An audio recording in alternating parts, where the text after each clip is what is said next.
há uma espécie de medo nos líderes europeus, mas isso também eu disse aqui no próprio dia, aliás, dissemos, que lhes fez fazer aquela figura triste, todos de braços dados uns para os outros, e depois, meia hora depois, se calhar vendiam armas a toda a gente, por maioria não gostava do Charlie, como não gosta de El Jueves, como não gostava do Viena, porque somos todos muito moralistas na nossa visão sobre a sociedade. Agora, quando eu ouvi a imprensa séria, aqueles gajos que nunca fizeram nada e que sempre nos atrasaram o raio da vida, a virem dizer eu sou o Charlie, é pá, que nojo, que vómito que eu senti com isso tudo.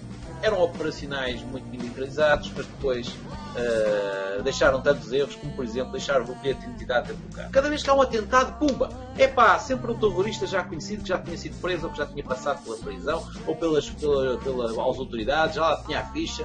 É o papel dos jornalistas e dos Charlies de hoje é ainda tentar resolver isto. Onde é que eu discordo violentamente? Nesta história da hipocrisia. Queriam que os 50, temos já visto 50 chefes de Estado e líderes que materializam-se ali em 3 dias. É complicado, eles têm agendas complicadíssimas. Conseguem materializar-se ali em 3 dias com todo o aparato que eles transportam de segurança e disto tudo. Num sítio que está explosivo. E depois as pessoas conseguem exigir que eles não tenham um cordão de segurança. Queriam o quê? Que eles fossem tirar selfies com o pessoal lá à frente, todo ali no meio da maralha, e mandavam os seguranças e jogassem no cano. Hipocrisia. A hipocrisia é apenas uma outra maneira de dizer realpolitik. Isto quando falamos de política. Quer dizer, esta coisa toda vai servir de pretexto para, agora na Europa, mas provavelmente não só, temos mais uma onda de cortes naquilo que estava tomado como seguro, nas liberdades de movimento, nas liberdades até de expressão, porque vai haver cortes aí, não é? Somos todos Charlie, mas são de um lado só, portanto só eles é que as professaram. Portanto, nós não temos nenhumas indicações seguras de que essas ligações efetivamente existissem. Não faz. Bom, Paulo querido, eu expliquei mal, mas eu expliquei melhor. O meu problema não é com o cordão de segurança. O meu problema é eles estarem lá. O meu problema não é o cordão de segurança, porque lá, os senhores podem ter o cordão de segurança, os seguranças em cima, em baixo, de lado e à frente. Tu sabes que o Boko Haram tem armas gamadas, armas exportadas pelos franceses cá em cima, na Líbia, e é com essas armas que anda a limpar o sebo a uma data de gente, e são os explosivos lá metidos pela Ucrânia, que é o 10º exportador de armas mundial, e pelos franceses, e são essas bombinhas que põem à volta das miúdas de 10 anos para as mandar fazer atentados suicidas. Bom, esta semana, pelas contas de algumas estações de televisão, foram entre 100 e 2.000 os mortos pelo Boko Haram. Não sei se foram 100, se foram 2.000. 100 já me parece uma barbaridade, 2.000 então nem sequer quero comentar. O problema não é os líderes europeus. Europeus, enfim, o Netanyahu e o Tutankhamon e o Raquel Parta terem ido a Paris. Mas quer dizer, aí toda a gente pode ir. Acho que Paris ainda não impede ninguém de ir, não é? Não sei que um gajo seja procurado pela Interpol. Já tivemos aí um gajo que podia ter sido procurado pela Interpol em Paris, felizmente não se deu isso. Mas toda a gente pode ir a Paris. O meu problema é o que é que eles fazem depois. O que é que fazem antes e o que é que fazem depois. Porque ir ali a dizer je suis Charlie, e agora pega lá umas AKs e umas Kalashs e umas G3 e o raio que é pá. Uns aos outros, e exportar e fazer invasões porreiras de fundo. Eu lembro-me que me contaram uma vez uma história muito engraçada. Tinham apanhado à frente do Polisário umas armas tugas, umas G3 que a gente tinha aqui. E no mês seguinte foi lá, ainda havia tatu militar, foi lá a GNR com umas motos novas. E os gajos ficaram-nos com as motos e disseram assim, olha, para a próxima não andem a dar armas à frente do Polisário, ou portugueses. E nós ficámos com uma data de BMWs ali embaixo do Maghreb, porque andávamos a vender armas à frente do Polisário obrigados pelos franceses. Isto como já lá vai muitos anos, ninguém se lembra da frente do Polisário sequer, já se pode contar. Portanto, Ainda bem que lá foi o atual Primeiro-Ministro, porque se tivesse ido lá o Primeiro-Ministro que mandou comprar as motos e vender as armas em Portugal, então vocês não se lembram, aqui em Lisboa, de estarem os barquinhos do Irão e do Iraque um ao lado do outro para levar as munições que eram feitas em Moscavide. Nós tínhamos cá uma legitimidade para ser Charlie e isso é que me indigna. Não é os homens irem com segurança ou sem segurança. Eu também esperava, obviamente, que em Paris... esperava não, temia que em Paris aparecesse lá um maluco com uma metralhadora no meio da multidão e limpasse 50 ou 60. Isso eu temia e acho que os franceses também temeram, por isso é que puseram os gajos todos na rua. Mas hoje, dia em que gravamos isto, houve mais 10 mil soldados, não é polícia, nem é a gendarmerie, não é a guarda republicana, são soldados nas ruas de França. Isto não é estado de sítio. O que é que a Constituição francesa diz? Então, mas agora os militares podem andar nas ruas à vontade.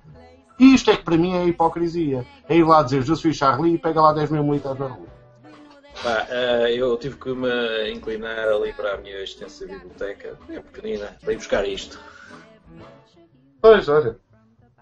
Que saudades deste homem e que crime à humanidade que Deus não deixou. Bem, ele também se meteu com Deus, é verdade.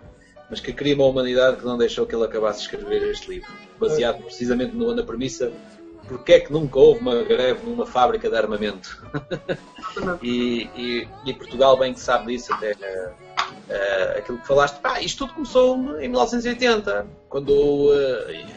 Não, isto começou muito antes, esta macacada... Muito antes, sim. Mas o status quo atual político, ainda, digamos, ali o shift, em 1980, quando o Ronald Reagan e o George Bush negociam secretamente com o Irão a não libertação dos reféns, a eleição do Jimmy Carter, e a partir daí começa, digamos, um tráfico que vai dar ao Irão contras, em 1986, onde Portugal sempre foi uma plataforma giratória da venda de armas para o Irão, para lutar contra o Iraque, com Israel pelo meio, e, portanto, criam-se também no Afeganistão para lutar contra a invasão soviética de 1979, o Bin Laden, que dá origem à Al-Qaeda, que depois vai dar as repercussões de 2001, que nos traz a atual situação que estamos a viver hoje. Pronto, isto já está tudo contado, tudo identificado, e isso é para dar a resposta a ti, Paulo, naquela questão, vamos prender a todos? Não é preciso. Eles têm sempre uns cromozinhos de vez em quando, diz assim, é um bocado, lembras-te do início do Casablanca, roubaram os passaportes a um enviado e depois o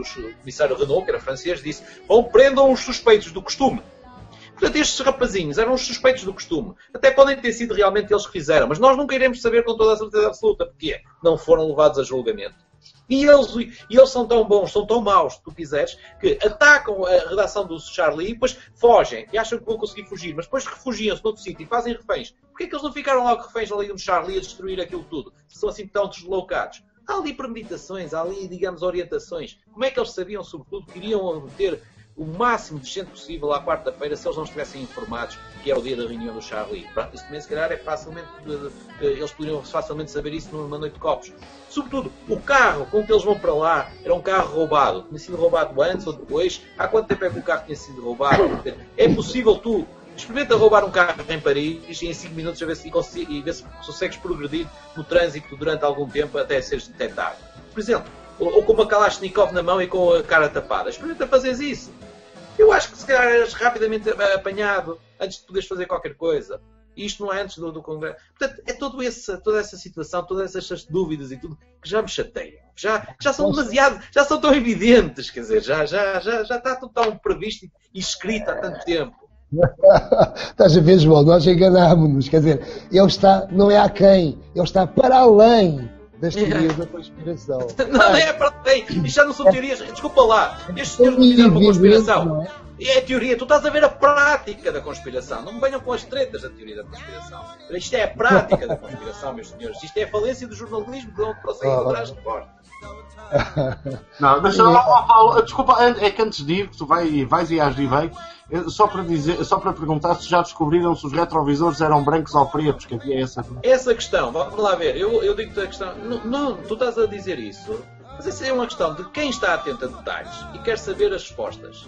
E os jornalistas conseguiram dar essa resposta. Obviamente que os retrovisores eram cromados e por daí está a explicação. Mas essa explicação, atenção, o levantar dessa dúvida só é possível porque houve uma reação por parte de pessoas que repararam nesse detalhe. Não foram os jornalistas que deram isso de moto próprio. foram empurrados a responder a isso. E essa, por acaso, respondeu-se bem. Mas depois esqueceram-se de fazer outra pergunta. E aí é que nos vamos assim. É que se não tivesse sido o abandono desse carro, se não tivesse sido o providencial abandono desse carro, como o Cangu que havia no 11 de março em 2004, onde encontraram o Alcorão, que levou à detenção e à suspeita e à confirmação de que não era um atentado da ETA, mas sim um atentado islâmico em Espanha. Esse também é tudo assim. Queres fazer um atentado, arranjas um carro, abandonas o carro, trocas por outro, deixas num carro todas as pistas. É pá, extraordinário. Paulo querido. Já posso. Já vai. Sempre pudeste, Paulo. Eu não me passa para a cabeça como é que se derruba um carro em Paris. Aliás, para mim não me passa para a cabeça como é que se derruba um carro. Portanto, não sou a melhor pessoa para te responder. Acredito. Vives em Almada, não? Perguntei, Almada. Sim, é que moro ao lado da esquadra da polícia, portanto era complicado. Posso perguntar-lhes que eles sabem, mas indo agora mais cedo, quer dizer, eu ainda nem me vou debruçar sobre as teorias da conspiração e sobre essas coisas todas. Acho que tu não tens razão na maior parte das coisas que disseste, tanto quanto eu sei. Ainda não sou muito especialista, como já frisei, mas li alguns livros especiais e vi muitos filmes de pancada e de pancadaria e sobretudo das questões internacionais e do género. Pronto, e nós sabemos que há alguns métodos e há alguns profissionais que fazem as coisas bem feitas, não é? Pronto, portanto, eu não acho que este atentado, saber essas coisas que disseste, saber se aquilo é fácil saber, facílimo saber quando é que é uma reunião de redação e quando é que estão mais pessoas lá, que qualquer assaltante de meia tigela faz a identificação do local, seja um local, um banco ou uma redação, quer dizer, faz essa prospeção, marca... Tem que andar lá por perto, durante vários dias, por exemplo, não é? Ele ou alguém por ele, o reconhecimento não tem que ser feito pela então há mais pessoas, tiveram cúmplices, foi isso? Interessante. Eram dois. Não sei. Eram dois, eram três. Não faço ideias, estou a dar-te respostas, não é? Para dar ainda mais dúvidas. Obrigado.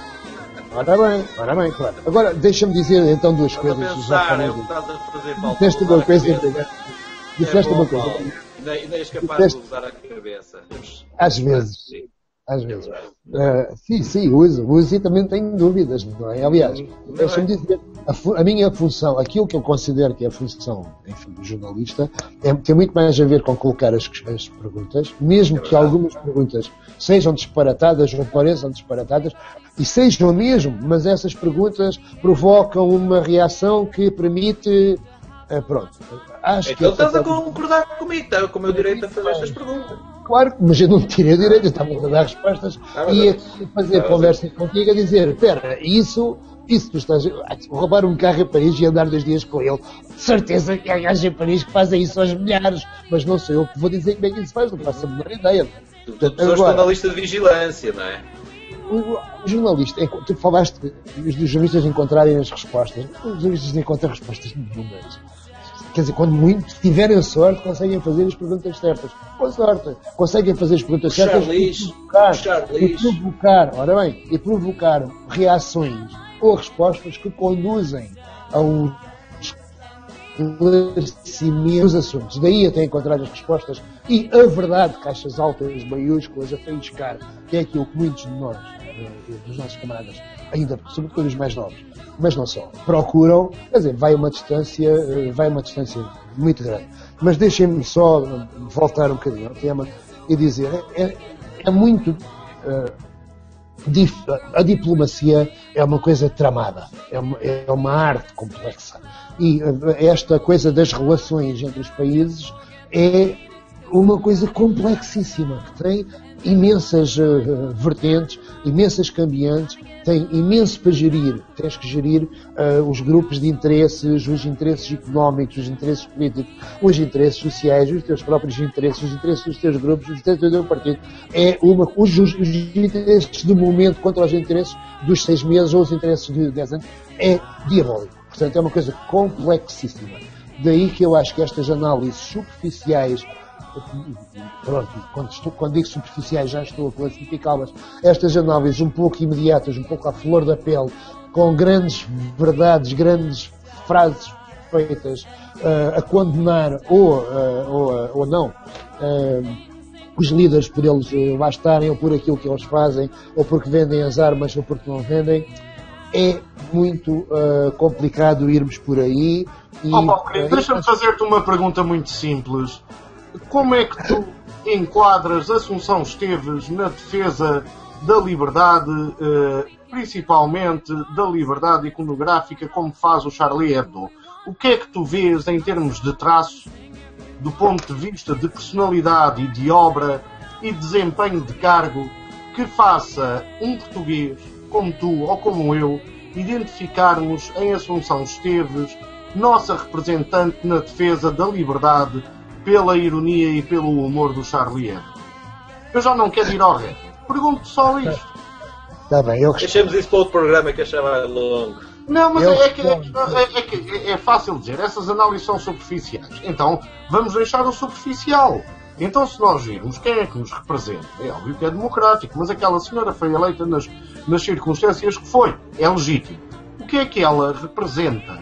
É a segunda, era a mais alta figura do Estado lá presente. Eu não falo no outro rapaz, que é primeiro-ministro, mas esse é nomeado pelo Presidente da República, que não está. Portanto, a mais alta figura do Estado é aquela senhora. Que valores é que tu reconheces naquela senhora que se compatibilizem com os valores da redação dos cartunistas do Charlie Hebdo? Eu não acho que... Zero, Paulo, zero.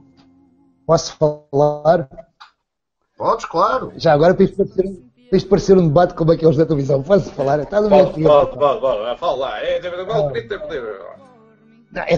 Vamos lá ver. Eu acho a figura da Assunção Esteves faz-me rir. Pronto. Agora, eu senti-me representado, enquanto português, senti-me bem representado em Paris por Assunção Esteves e Passos Coelho.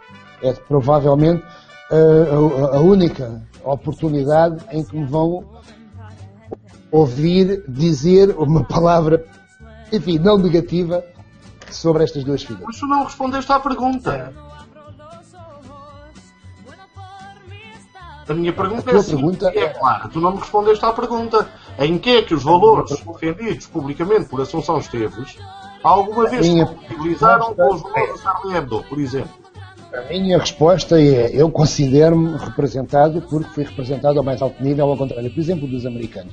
Mas eu não pergunto isso, Paulo. O que é que está aí? Quando eu digo hipocrisia, a análise era superficial.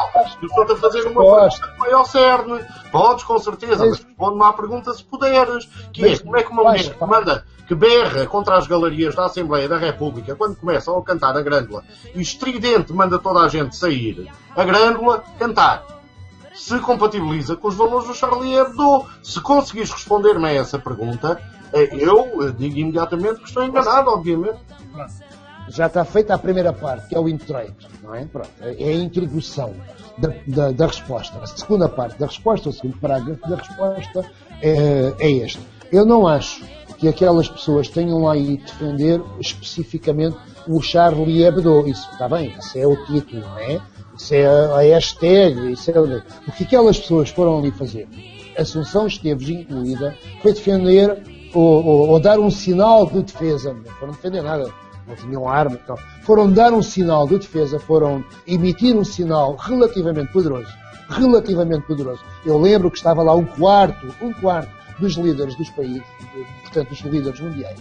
Foram lá emitir um sinal relativamente forte em defesa de um valor que está associado à civilização ocidental. Foi isso que eles foram lá fazer. Foi defender uma coisa que é muito maior, mas muito maior, do que a bacoca da Assunção Esteves a correr com o pessoal das galerias. Aqui tens a minha resposta. Notas finais? Nota final, eu termino. Quem é que pode dizer a nota final? Sou eu agora? Termino com uma citação do Alabardas de José Saramago. Dizia: desde o princípio do mundo que havia armas, não morria mais gente por isso. Morriam os que tinham de morrer, nada mais. Querido? Os finais depois disto. nós provavelmente vamos dividir este debate em dois. Para não amassar demais os petonautas. A minha nota final é que árabe quer dizer ocidental. Etimologicamente. Cuidado. Muito cuidado. Um abraço. Um abraço.